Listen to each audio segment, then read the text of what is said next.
Thank you, Dr. Haley and Dr. Gabuti, for your educational presentations highlighting ways to control, not cure, advanced neuroendocrine cancer.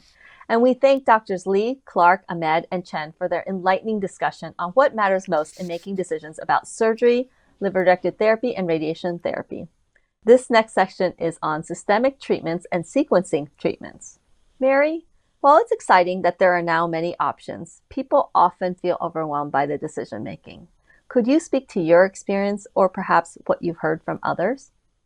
This actually does hit very close to home because I've been there many times and I'm quite familiar with that overwhelming feeling of having to make your next decision. I am constantly reminded, though, which is pretty extraordinary, that most of the treatment options that I have either considered or undergone in the last few years were not even an option when I was first diagnosed. And I do not take lightly how fortunate I am to have the option of choosing different treatments now. I was considered non-operable for many years, and yet recently had the opportunity to undergo a liver resection, but this time robotic. And that was just due to the recent surgical advancements we've had. So, as a newly diagnosed patient, what I would say is I know you're anxious and you feel pressured to make decisions, but take the time to talk to your net team and to get all your questions answered until you feel comfortable and confident and really understand what your treatment options are. Thanks, Mary. Dr. Hendifar, what do you say to your patients who are at a crossroads, feeling overwhelmed with making a decision? Yeah, it's a tough spot to be in. It unfortunately occurs pretty often where you're at a crossroads, and as a NET patient, you have many options that are probably equally good, and your provider is talking to you and saying you can do A, B, or C. So I think in these scenarios where there's, call it in medicine, equipoise, which means the risk benefits have been considered and you have three equally good options or two equally good options, I always tell the patients just to go with their gut, what they feel deep down is the right decision for them. And if that doesn't quite help them sort it out, I would just say, you never know how something is going to be like until you do it. And once you do it once, you'll have that experience under your belt. It'll make future decisions much easier.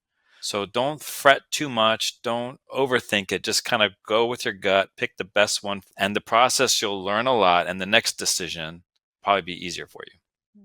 It's a learning process for sure. And this is a challenging place that we've all been in. Mary, you've been on systemic treatments. What has helped you with your decision making process? Well, as I just mentioned, my decision-making process was a little bit simpler because in 2011, when I was switching to a systemic drug, there just weren't that many choices. This is when my trusted team suggested I start a trial drug. And at the time, that was everolimus or Afinitor. And I was 41 years old with four young children. I was very aware of the goal that it was neither curative and nor likely even to cause shrinkage, but instead stability. And I achieved that goal for 13 years on everolimus, 13 years of feeling well enough to raise my family and to continue my career and to also deal with the chronic side effects associated with the medication, but all the while living with liver metastases. And I consider that a really wonderful success. You are a success story, and thank you for being part of a clinical trial that helped bring a new drug to market. So thank you for your part in that. Dr. Hendifar, what do you hope that the audience takes away from this topic that will help them in making decisions? I hope they listen to our wonderful speakers and kind of take Mary Dunleavy's story to heart and just, know that it's never an easy decision to sequence or to pick your next best treatment, but that again, it's a process. And as time goes on and things move forward, I think the decision making process gets better and a little bit easier. Yeah, learning skills and doing this along with our team.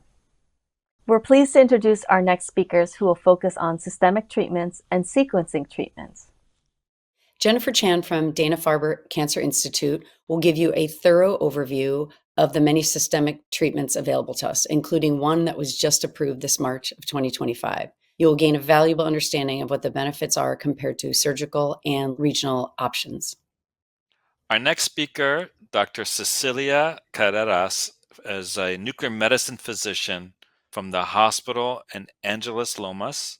She'll be talking about what matters about PRRT, what is PRRT, and how does it work? Our next speaker is Dr. Aman Chauhan, who's a medical oncologist from the University of Miami. The title of his lecture is What Matters About PRRT, Preventing and Managing Toxicities and Latest Advances. Having been enrolled in 2 clinical trials very early on in my treatment and again more recently, I know how important and confusing this topic can be. Dr. Pamela Kuntz, oncologist at Yale, is going to share everything you need to know about the myths and facts surrounding clinical trials. Next, we have an exciting panel for you, moderated by Dr. Randy Hecht, including Dr. Alexandra Ganji, Dr. Eric Mitra, and Dr. David Zen. They'll be talking about what matters most in making decisions about systemic therapies and sequencing therapies. In this patient's story, Judd shares his unique treatment journey and what has helped him along the way. You'll hear how his experience has been very positive with his team, which has made him become a very outspoken advocate for NET patients, and specifically men living with cancer.